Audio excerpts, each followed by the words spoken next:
I will take you with me. You might learn something. About soccer? Nah, mate. Not about soccer. And for fuck's sake, stop saying soccer!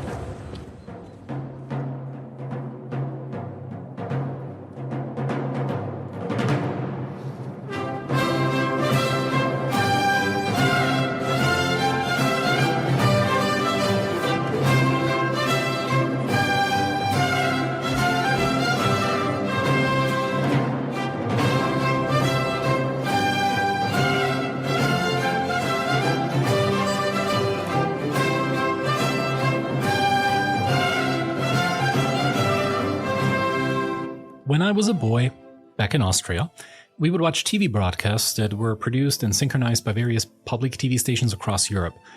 The Eurovision Song Contest, for example. And this song was always the anthem that came before the broadcast. It's an excerpt from Marc Antoine Charpentier's Deum. It's a spiritual piece from the 17th century. And, well, today is a bit of a similar tour across Europe as we wrap up season 1 of The Assistant Professor of Football. Because some of you contacted me with the same great idea.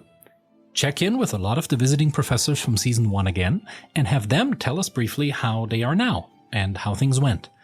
So I called all those with whom I talked a while ago about a club, a country, or an ongoing situation to look back at the season that was, the stories, the joys, and the problems of soccer that we addressed together. Somewhere toward the end, I'll also say who the top 3 downloaded episodes of season 1 were, so hang tight for that.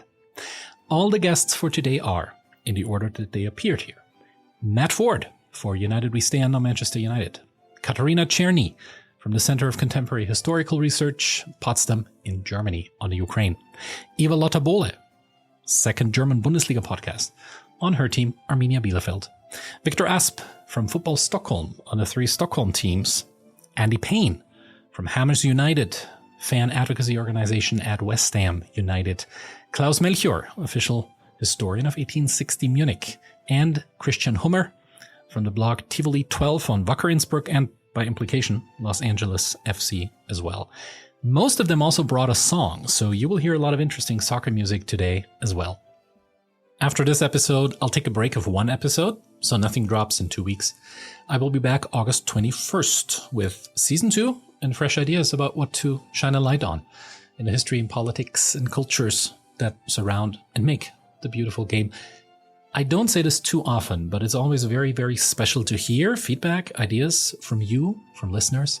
Please drop me a note on Twitter, Threads, or Facebook via The Assistant Professor of Football, or via the website, The Assistant Professor of Football, one word, .buzzsprout.com.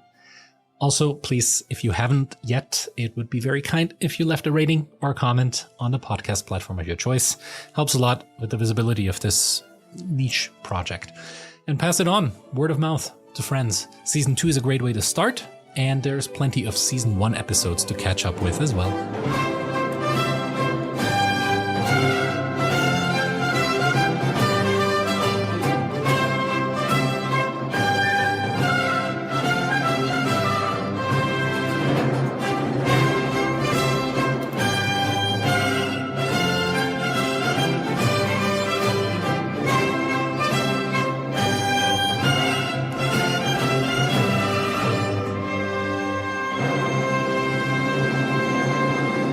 The first visiting professor on this podcast was Matt Ford, journalist for Deutsche Welle in Germany and longtime season ticket holder, fan activist, away traveler, fanzine writer at Manchester United. He made a convincing case for how problematic the ownership situation at that club is and to return the club to the fans as much as possible.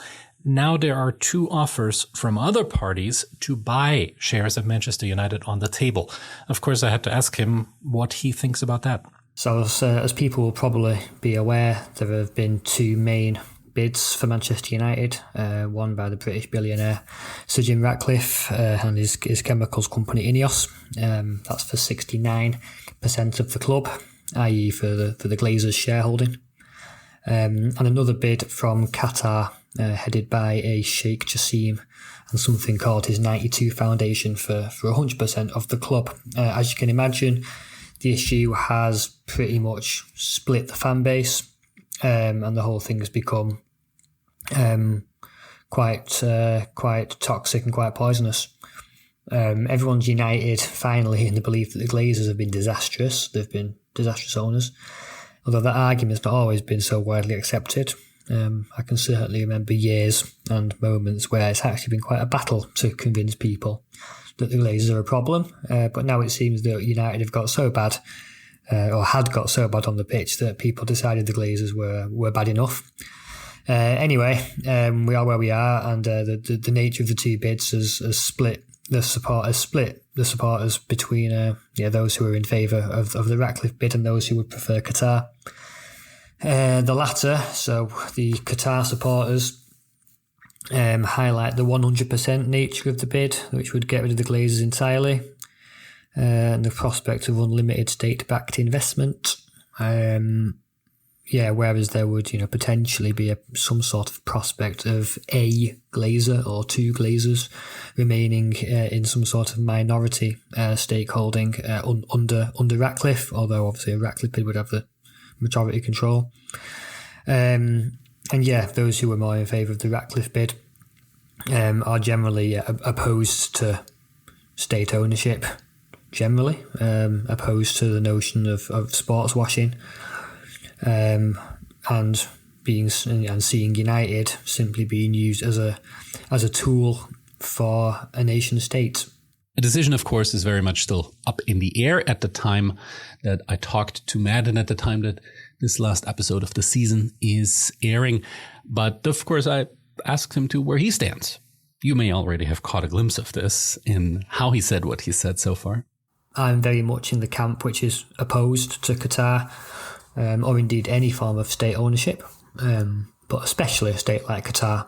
I don't want United to be a geopolitical tool for any nation state, be that the British government, the American government, whatever government it might be, but certainly not for the government which rules Qatar, which is by any measure an autocratic monarchy with an appalling human rights record that was made quite clear in the build-up to the World Cup and how that World Cup was constructed.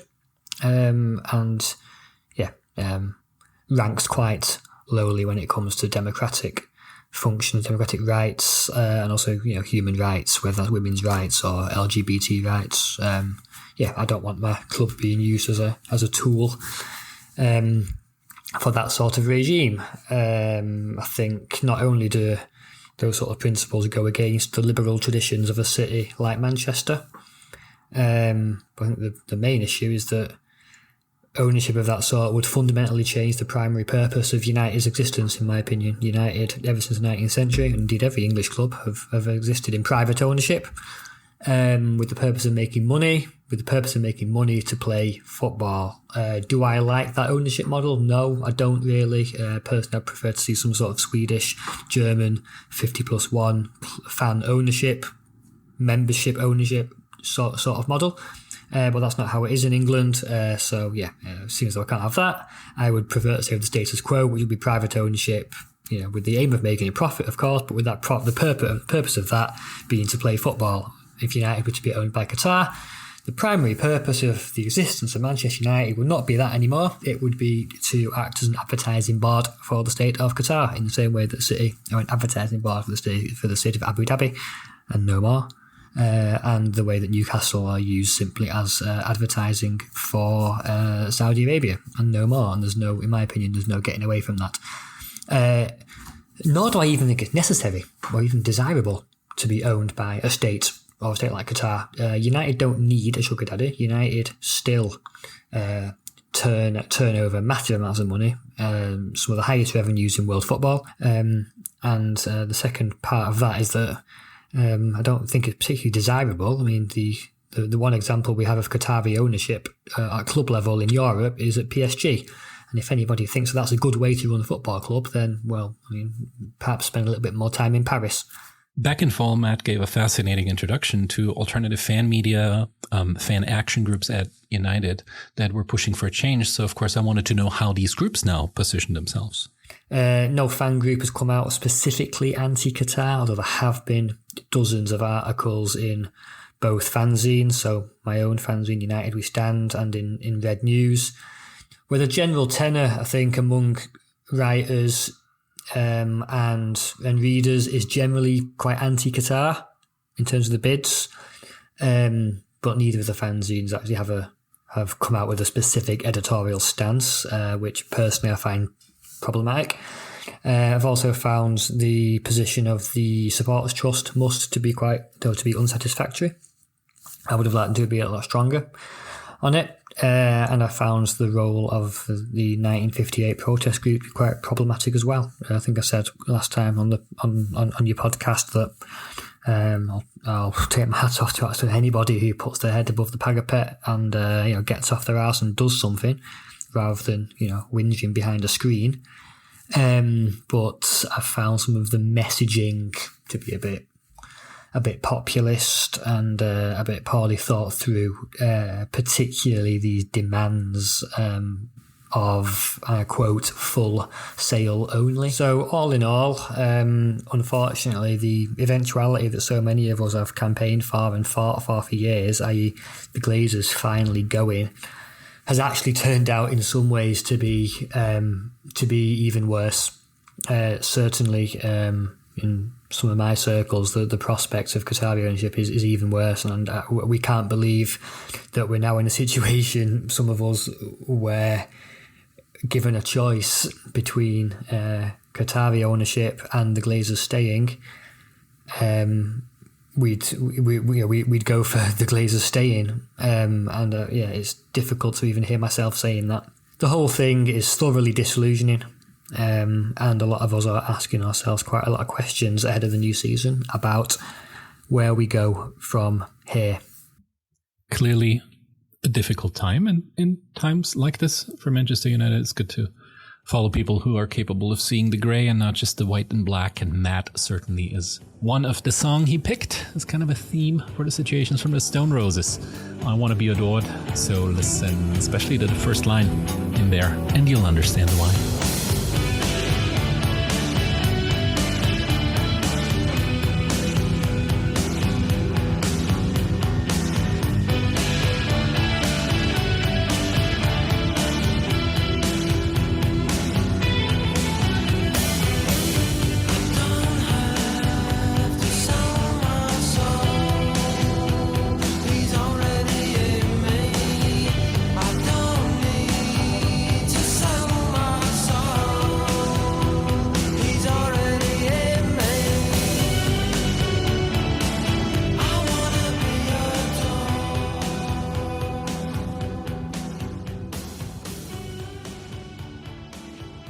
The fourth episode of The Assistant Professor Football featured Katerina Chernii, scholar at the Center for Contemporary Historical Research in Potsdam in Germany. Katerina is a native of the Ukraine, and she talked to us about the history of sports, particularly football in the Ukraine post-Soviet Union, so especially the transition phases after 1990, particularly Dynamo Kiev, but also later in the start of the oligarchs, and how the development of football in the Ukraine explains what is going on in the country right now as well. This was a bit of a test for me. How serious do I want to take this podcast? There's plenty of, sports talk type stuff in the soccer podcasting world. And this was probably the early episode that was the farthest out from that, together perhaps with Chris Lees on anti-fascism. And I was very happy with the results. I really enjoyed talking to Katerina. I think her work is very important. And I was glad she sent something back when I checked in again a few weeks ago about her own work, about where it's going, about what we might want to talk about in the future, and also about how she and hers and her country are doing amidst the full-scale Russian invasion that is still ongoing. Hi, glad to be back. It has been more than half of the year since my talk to the podcast. And what I can tell about is that I still continue working on my PhD. It take not that quick as we all hope and as I wish. So I'm continue writing, continue working on my project. I also work in parallel on a smaller project about Valery Lobanovsky, about the Dynamo Kiev coach and the coach of Soviet and Ukraine national team. So the results will be also next year. So hopefully I can share them with you. Generally, the war is going on. Ukraine continue fighting. Ukraine continue struggling, and all the horrible things, they did not stop. And I think mentally it's continued to be my priority. Of course, I enjoy what I'm doing. I enjoy my projects. I enjoy my work, but it's still, if we don't have country, we don't have nothing to write about. We don't have sport. We don't have football. So the priority for all of Ukrainians right now to survive, the priority is to win this war, that Ukraine will win this war. There is no other way around. And if I could deliver one message connected to my topic, connected to my personality, it would be definitely stay with Ukraine. Continue supporting Ukraine, even if it's not about money, it's about kind words, it's about understanding, it's about being involved in what's going on, being supportive, and Ukrainians appreciate it a lot, and we do appreciate it very, very much. Ukrainian sport right now is in a difficult situation. Football is going on, competitions are going on, but in the reality,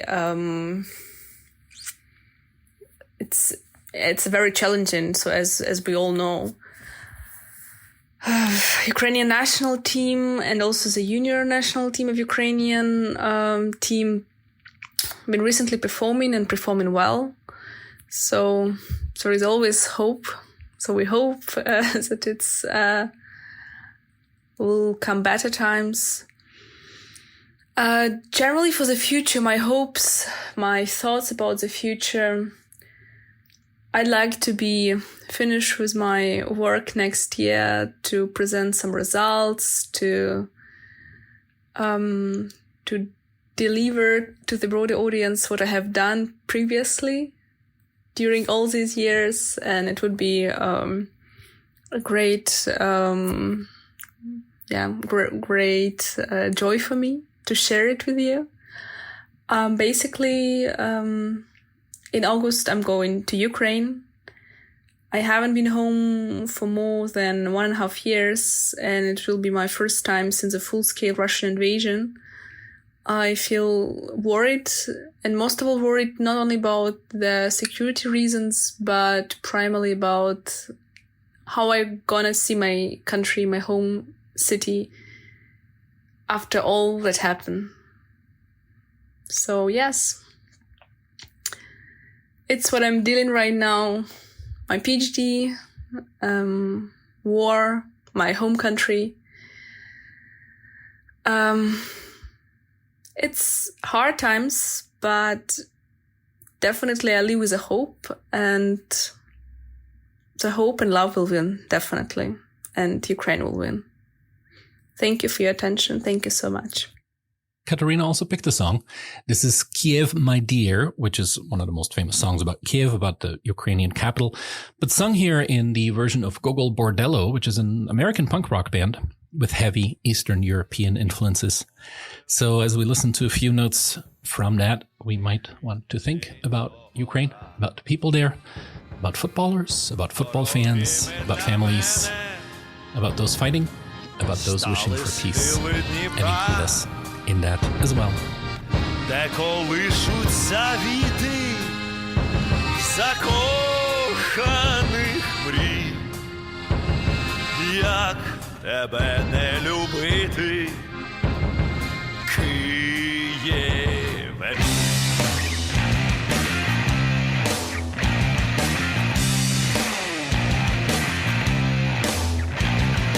В очі дивлюся кани, серце в них перелю. Хай розкажуть кохані, як я вірно люблю. Буду мріяти мріяти жити на крилах надій, як тебе не любити, Києве мій. Буду мріяти жити на крилах надій, як тебе не любити, Києве мій.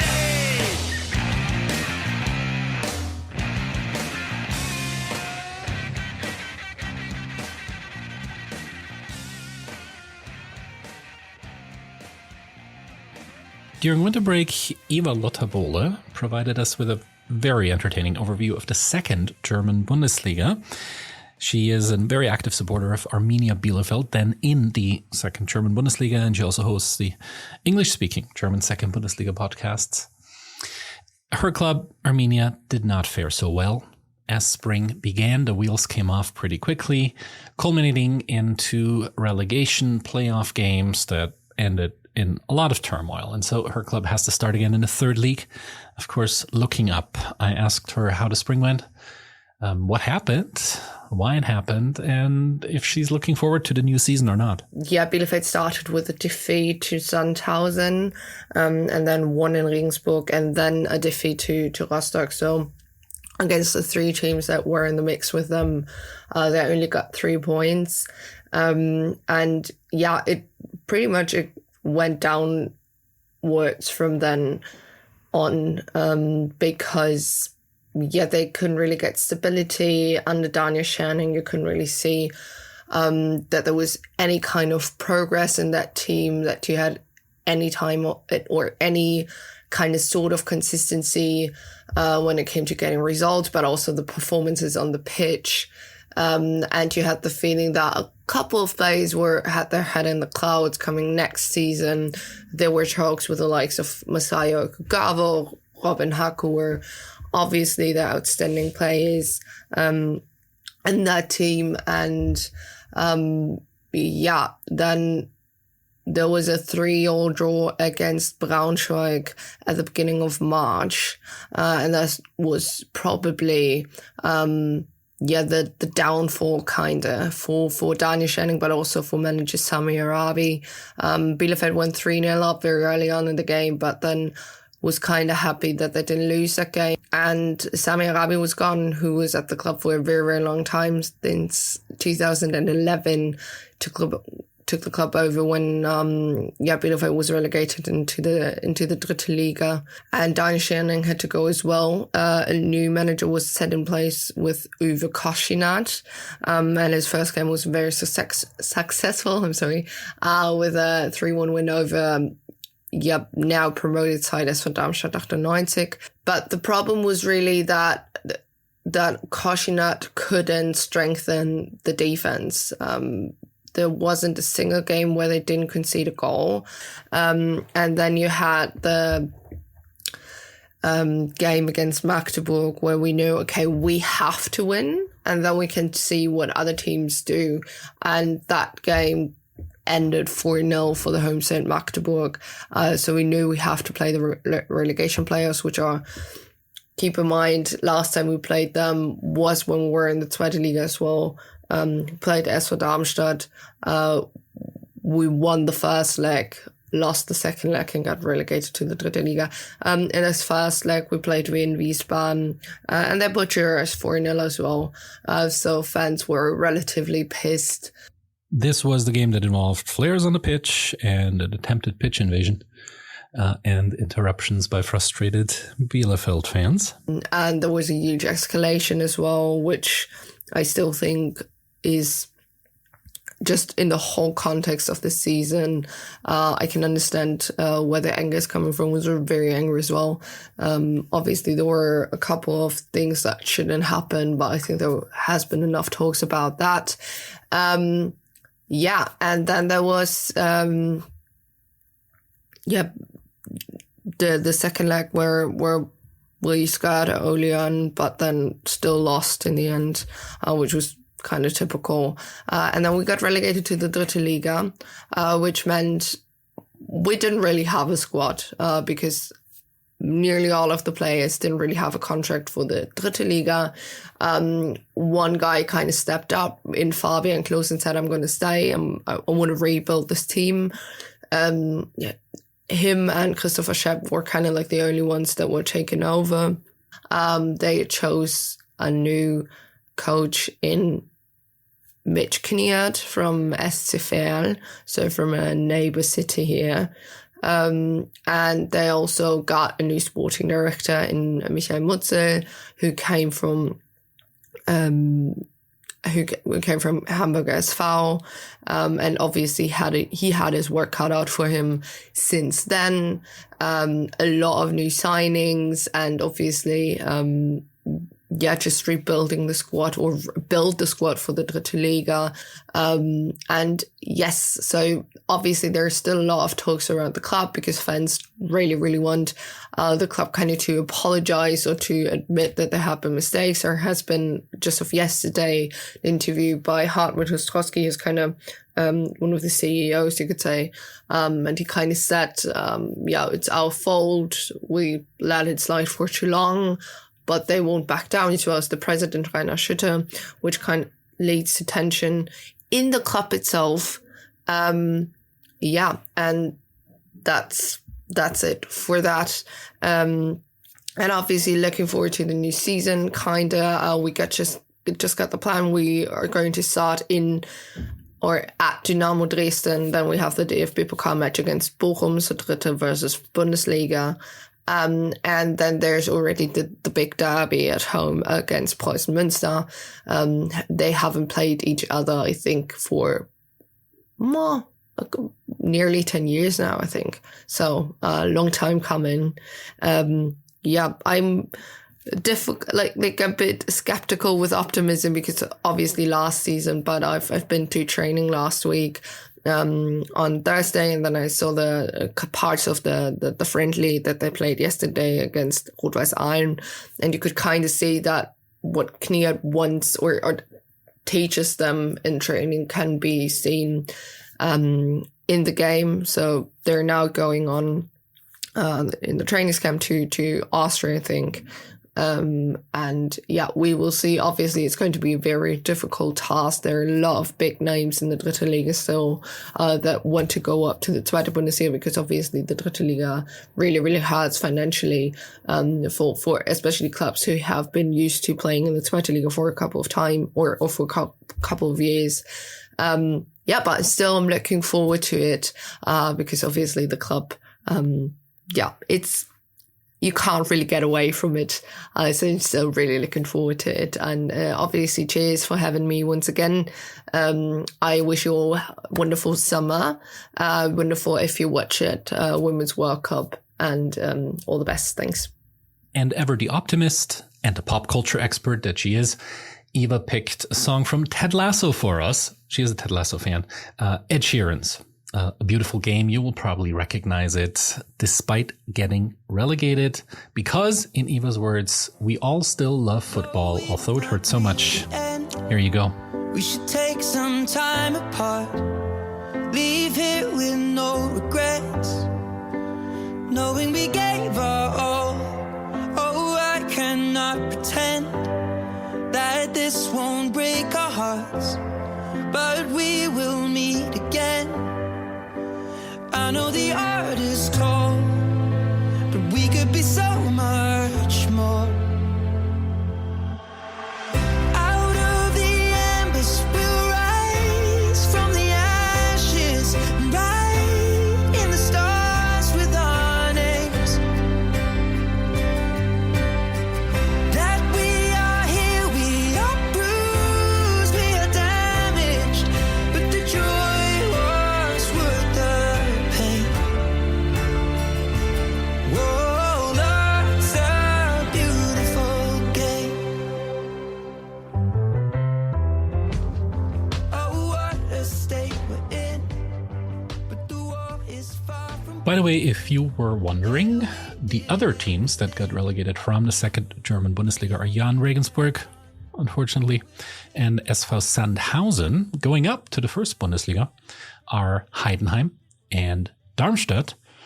Hamburger SV, HSV, again lost out in the relegation. New from the third league next season are Elversberg from the very western edge of Germany, Osnabrück, a very traditional club from very near Bielefeld, and of course Wenn Wiesbaden, who beat Arminia in the relegation. All right, on to Sweden, where, as you probably know, I was in May. That is where the Degerfors episode, that was a lot of fun to put together, comes from. A few days after I was in Degerfors, I went to the Stockholm derby, Djurgården against AIK Stockholm. I also met Viktor Asp there. Viktor is the journalist, the mastermind, one of the masterminds behind the website Stockholm Football, who introduced us to the rivalries of the Swedish capital and to the Swedish capital in a way as well. And that derby was a great game to attend, not so much because of what happened on the pitch, but what happened off the pitch. That is largely centered around the performance of AIK and its fans. That game was suspended, flares on the pitch, police and dogs on the field. We had to wait for about an hour. The fans moved on. The game could be finished. Amazing scenes there and a very interesting game to be at. And Viktor will be able to tell us a little bit more about how the season is going for the three big Stockholm clubs. Hello, Philip. Thanks for having me on the podcast again. I've been asked to sum up the season thus far for the Stockholm clubs, which I will try to do. As of now, the Allsvenskan, the Swedish top flight, has run halfway through the season with 15 out of 30 games have been played. It's been an eventful year this far for all major Stockholm clubs, mostly, however, in a negative way, with none of them having reached the heights of the last season, which saw Djurgården reach the knockout rounds of the Conference League, Hammarby play a cup final, and AIK ending up at 5th place. This year, none of them seem to be able to provide a challenge to Malmö, who are topping the table and storming towards their 33rd league title. No, 23rd, sorry. And just to set the scene for what's been going on this year, off the pitch, the clubs have in common their opposition to the new FA president, Fredrik Reinfeldt, who was formerly a Conservative Party state minister. The election of Reinfeldt to the Swedish FA presidency was criticized from the start for its perceived lack of transparency among supporters and for Reinfeldt's repeated refusal to talk to media and explain his eventual reforms or wishes with the Football Association.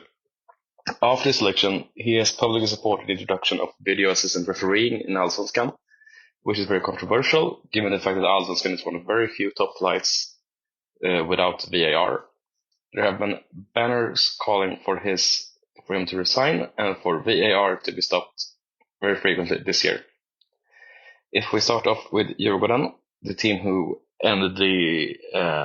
who placed highest in the league last year, they are this year too the best team out of the Swedish capital in the 4th position. They had 2 interesting games against Lech Potsdam at the start of the season, which provided great pyro shows and choreographies and just atmosphere, both home and away from the Swedish fans. However, they were knocked out with 0-5 over 2 legs. Off the pitch, one thing worth retaining has been rioting at a derby game against the police, and the reason for this rioting to appear was pretty interesting. Because when the Djurgården, the hardcore of their support, arrived at the entrances, they were able to identify one police officer as having participated in an event 2 years earlier where many supporters, most of them innocent, were subjected to a large amount of tear gas after a derby game. After the game this time, the major ultra group of Djurgården, the Ultra Kaos Stockholm, identified this police officer by name and face and outed them on posters hung up around the stadium at Djurgården's next game. And of course, the rioting is not to be excused, and the outing of a particular police officer can rightfully be seen as problematic, but it's an interesting episode which shows how well organized the Swedish supporter scene is. The next team, Hammarby, are doing much worse, currently sitting in 10th place. The sporting director has resigned. There's talk about the head of scouting to leave soon too. Rumors about the coach leaving as well, so the club is crossroads, I think it's fair to say. They have a Conference League game against FC Twente from Netherlands to look forward to, but the chances of Hammarby going past them are very, very slim.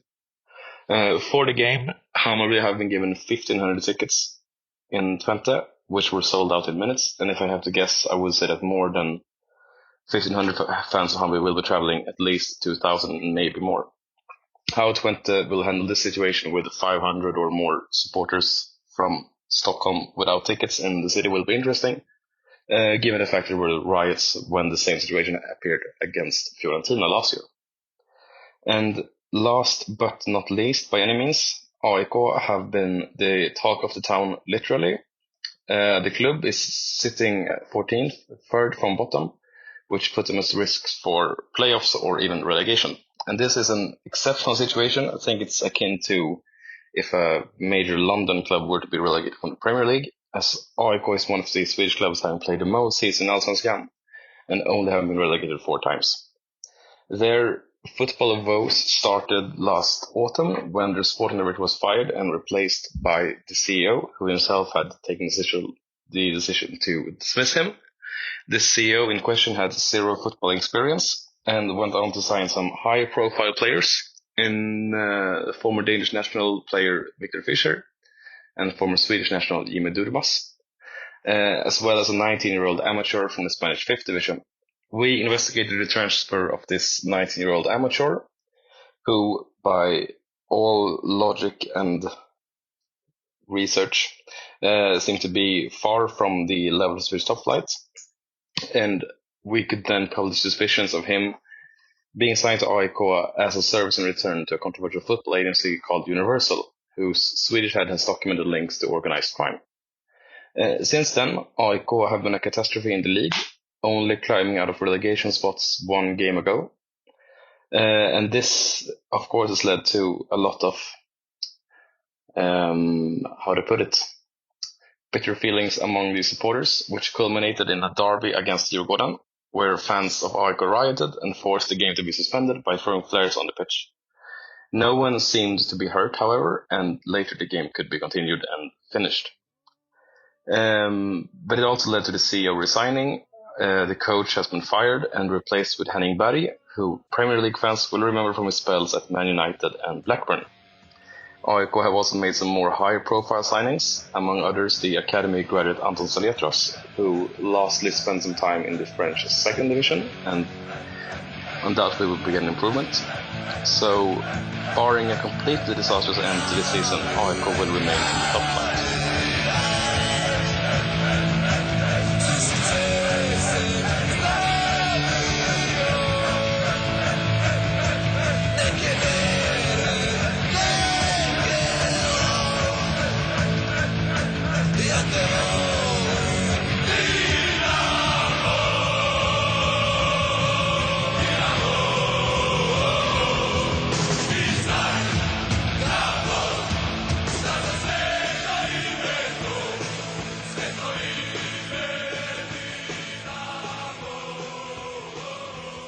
You probably picked up on it. This is not the Swedish song. It is the unofficial club anthem of Dinamo Zagreb. Greetings from Dario Brenton, who joined us in winter as well to talk about the game that allegedly caused a war, Yugoslavian civil war. It took us back to the early 90s and to Croatia and to the history of Dinamo Zagreb. Dario says the season hasn't really been spectacular. Not much has changed at Dinamo. Dinamo won the championship again, as they do pretty much every year. But this is the song that he sent, so I thought it was worth a listen as well. On to a club that actually had a very, very unusual season. West Ham United won the Conference League this year. And if you know anything about that club from the episode that we did with Andy Payne, head of the supporters organization Hammers United back in winter, you will know that titles are very, very rare in the life of a West Ham fan. And the identity of the club is something that's much more consuming in many ways than sporting success on the pitch. I was lucky to be in London in May for the away semi-final at Alkmaar. Watched that in a club in Hackney Wick in East London. And then attended the last season home game against Leeds United, flew back to the US, and 2 days later witnessed that Conference League win. If you know how I feel about this, you should listen to the beginning of the Clapton FC episode. I'll say a few words in there on it. I checked in, of course, with Andy Payne as well about how it feels, what the future might look like, and also what this means for the conflicts around the club's identity that Hammers United are so invested in. Good morning. It's a nice July day in the UK. It's raining. It's supposed to be summer, but hey-ho. But we're still West Ham supporters. We've had a very, very interesting season. I think anyone knows much about football may know that West Ham got to the final and actually won the Europa Conference League against our friends at Fiorentina. Very, very close game. Was very lucky enough to be able to go to the game, to actually be in the stadium. There were probably upwards of 35,000 West Ham fans in Prague, but only about maybe 10,000, maybe 12 in the ground. But absolutely no problems whatsoever. Really good atmosphere. The whole trip to Prague was fantastic. And we won pretty much with a goal in the last minute. There was 5, 6, 7, 8 minutes of extra time. Aged me even more than I already am. But to win a European trophy is quite a thing for a sort of club like West Ham. We don't win much. And indeed, the people who have said, well, it's not the Champions League, it's not the Europa League, it's the third trophy. West Ham have actually only ever won one European trophy, and that was arguably the third trophy, which was the European Cup Winners' Cup, which sat in behind the UEFA Cup and obviously the European Cup in the old days. So anyway, that's enough of the success of the season. There's no doubt about it. We didn't come out of that ground for at least an hour and a half after the final whistle, not because we were kept in, because we wanted to stay there. And the players, all of them, those that had played, the whole squad, the whole, the football club was going crazy. It was really good to see. And we knew that would be Declan Rice, our captain's last game in a West Ham shirt. So very fitting that he picked up the trophy. One of a really good crop of great West Ham players. That is the good stuff. The title, but also the vibes, the culture around this team, around the club, the players starting the fans' chants for them on the pitch, the victory parade the day after with tens of thousands still in Prague and also tens of thousands on the streets and less than glamorous London neighborhoods celebrating what's been achieved there. But it wouldn't be the assistant professor of football if we also wouldn't worry a little bit about the critical stuff that happens off the pitch. Where are we since I did the podcast with Philip? No further forward, really. West Ham are still trying to make up their mind about what their kind of player policy should be. As of speaking, there have been no new signings. I think the mood around the club is very high because we've won a European trophy. It's the first trophy we've won since the FA Cup, the domestic cup in the UK, in England, in 1980. Fans are going to the stadium to go and get their picture with the cup itself, and that is a good thing. Something that we hope it's not going to be a one-off, but you're a West Ham fan, so you kind of know it could be some time before silverware comes through. We're next season in the Premier League, I think, will be as hard as it was for us last season. I think if we finish halfway in the league, we probably would have done reasonably well. If we finish in the top 10, that will be higher than expectations. I think it's going to be a very tough season for a lot of clubs. The competition in the Premier League is immense. We are going to be in the Europa League, so this will be the third season for West Ham in European football. We know what that entails. It means, on a practical level, that West Ham will play games that would normally be played on Saturday in the Premier League will be played on Sunday, and Thursday evenings, home or away, will be European games. And fans are still coming to terms with the whatever we're calling it at the moment: the London Stadium, the Olympic Stadium, the Bowl, Stratford, whatever it is. Fans are still coming to terms with that ground that we are now in, and I think this will be coming into our 7th or 8th season. I can't remember. It's still not Upton Park, and that's a good thing and a bad thing. For a lot of us, it's a bad thing, more than a good thing. But obviously, with a 62,000 capacity, it gives us a lot more firepower for the strength of the playing squad. We still hope for a change of ownership and leadership at the top. A lot of fans are still very disgruntled with the way that the club is run, certainly not in the playing style or playing approach, but certainly in terms of the way that they conduct business, commercial business with transfers especially, and our reputation amongst other clubs is not massive. So we're going to see what happens there. We await to see if Daniel Krestinsky, the Czech owner, the Czech shareholder, decides to increase his shares or not in our club. I would say probably not yet, but we shall see. So I think we'll probably be aiming to get in the top half of the league and into the knockout stages of the Europa League. Then anything can happen. Who knows? We may even get close to another European final. But it would be great for West Ham to have a great run in the FA Cup or indeed the League Cup, because winning a domestic cup would be another magnificent thing for a club of our size, and we should have that ambition. So thanks again. As we say round our way, we're forever blowing bubbles, but just like our dreams, sometimes they fade and die. So come on, you irons, come on, you hammers. We're West Ham, and that is it.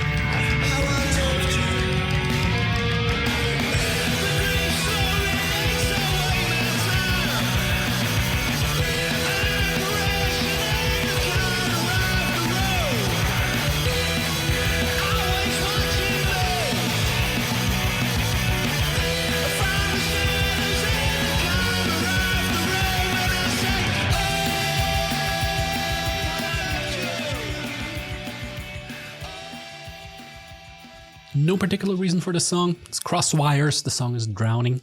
Other than they're from East London. They're West Ham fans. And it's pretty good post-punk there. The link between West Ham and 1860 Munich lies in the spring of 1965. It was a cup winners final. 1860 Munich beat West Ham 2-0 at the Wembley Stadium in London.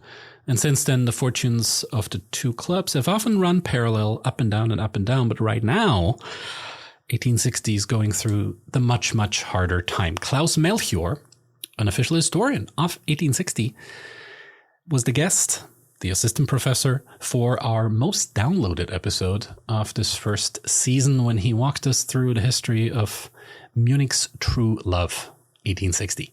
Their season also didn't end as expected. No promotion up to the second Bundesliga. They're staying in third, and there's continuous conflict. I ask Klaus how he and how 1860 is doing. Hi there, this is Claus from Munich speaking about München's große Liebe, Munich's great love, 1860, not the other club you might have heard of, which shall not be named. So what has happened?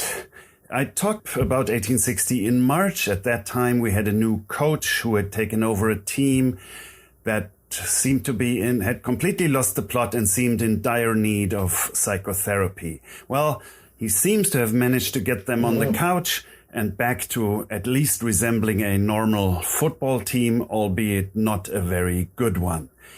We had a very satisfying away win at Ingolstadt, and we had an excellent home match against Osnabrück, where we had a good game plan, which was very well executed. We won that match. Osnabrück later gained promotion, so that match demonstrated that we could have competed with the big boys had we played like that more often. But we also lost 2 away games to other contenders without really having a chance. We won our final 3 home games against competition that didn't seem to care, so that doesn't prove much.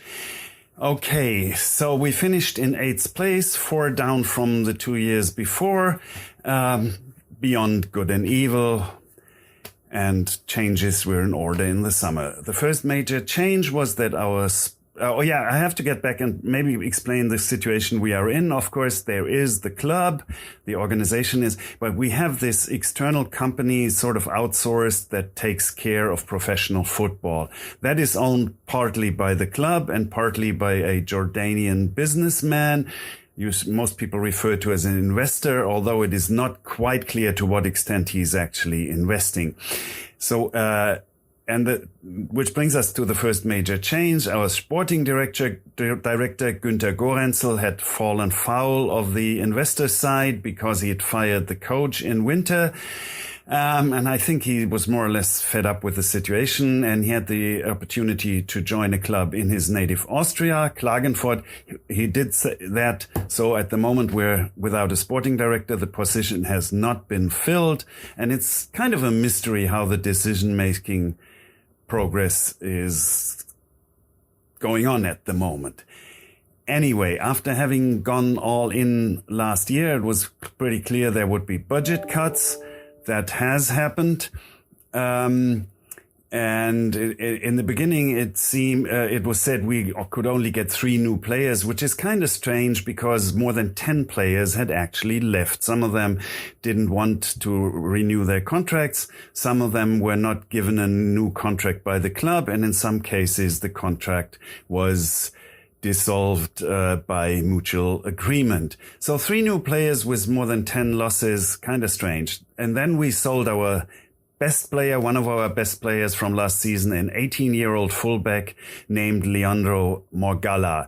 He was sold for a tidy sum of several million euro to RB Salzburg, where he'll either play in their farm team next season, or if he makes the squad, he'll actually might see Champions League football. So watch out for him. He's pretty good. So that money, of course, gave us some extra space. So there now are 3 more new players.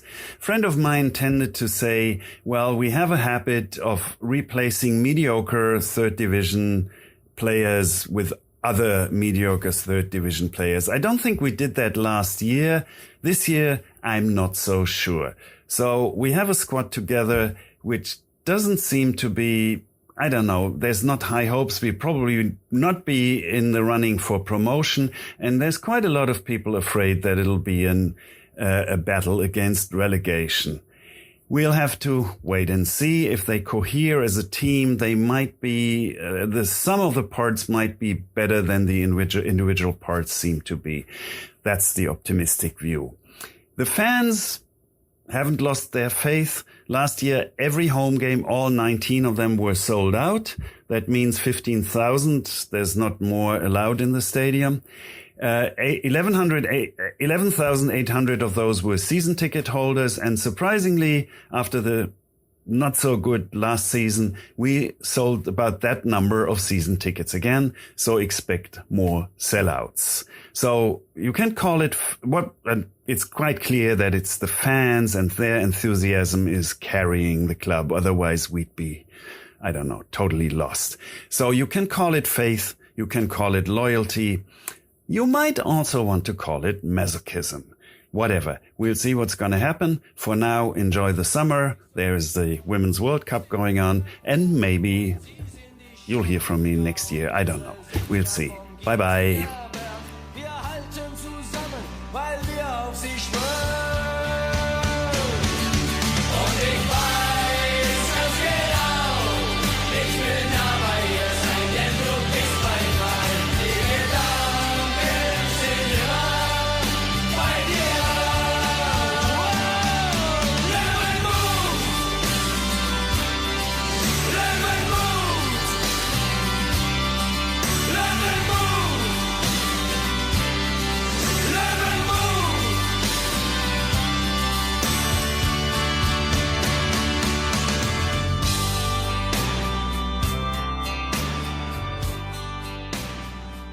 I said the 1860 episode was the most downloaded one.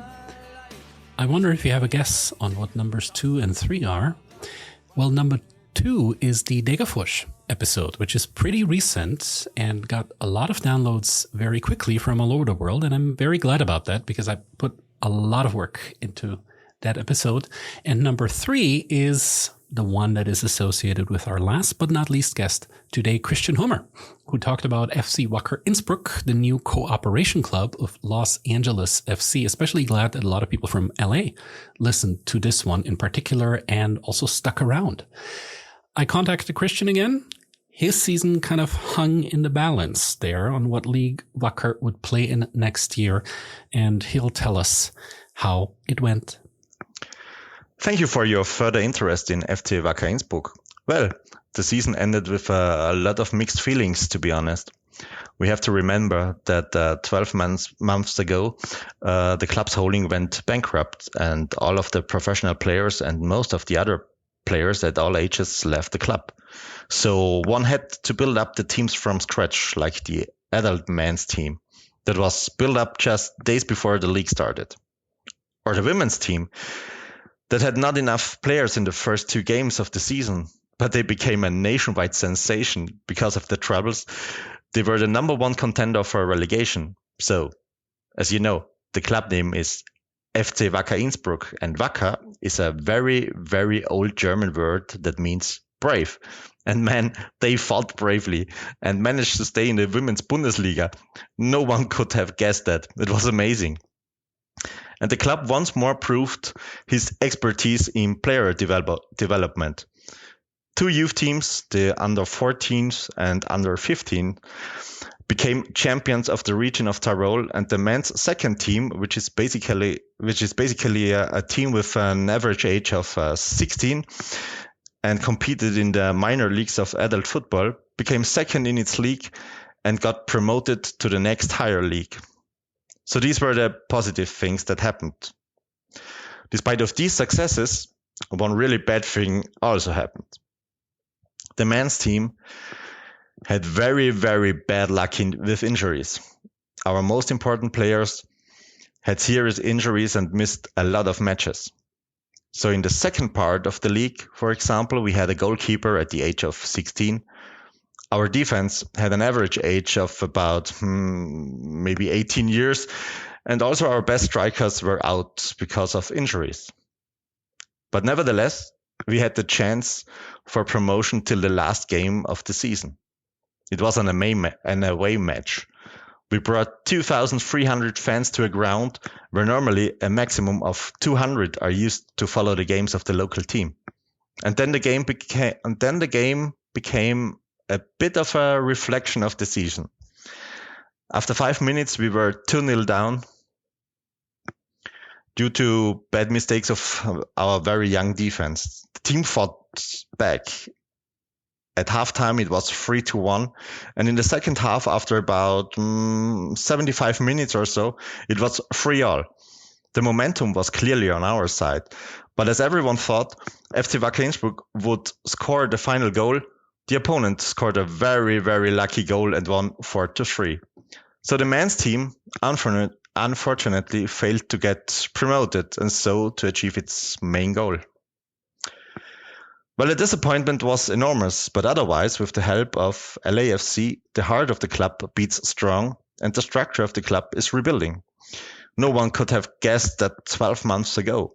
So now, we all hope there will be a few good signings for the team, so that especially the men's team will succeed in the coming season and will reach the next level.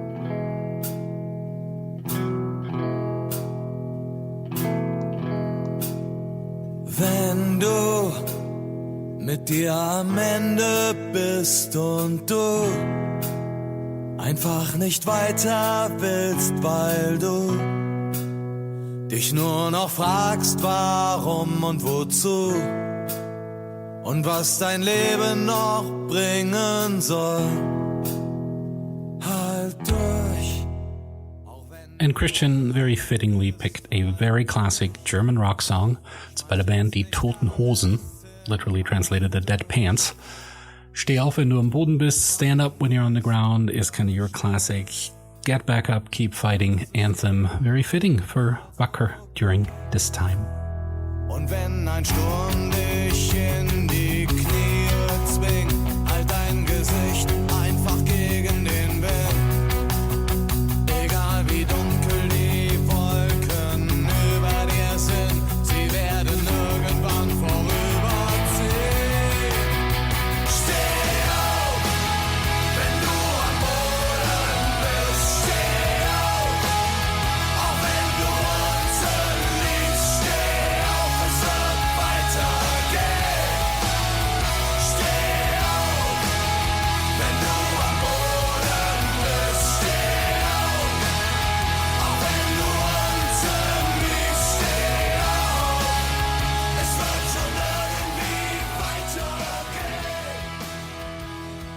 Hope you enjoyed the tour through European music a little bit, as well as to hear from some of our guests of season 1 and see how they and their teams and their causes are doing.